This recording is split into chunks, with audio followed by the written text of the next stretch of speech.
Ja, geweldig. Ja, mooi. Er zit ook consistentie erbij, dan is het ook wel beter. Ja, zo krijg ik het wetter op.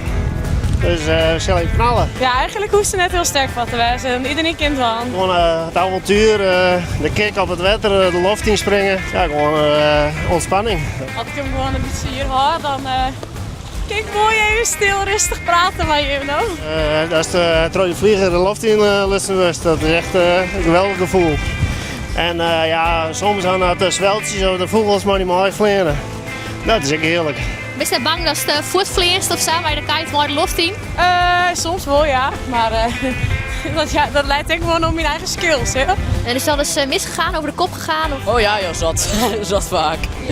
Ja, joh, gewoon een keer gesprongen en dan gewoon recht op je mel gaan. Ja, ik ben niet zelf ook 1 keer over de stand heen gevlogen, ja. Wat doe je dan? Nou, toen ging ik op een bankje zitten, dat had heel veel pijn. Die kite er al hard van terug. Ik zal je het wetter opletten. Succes! Dankjewel.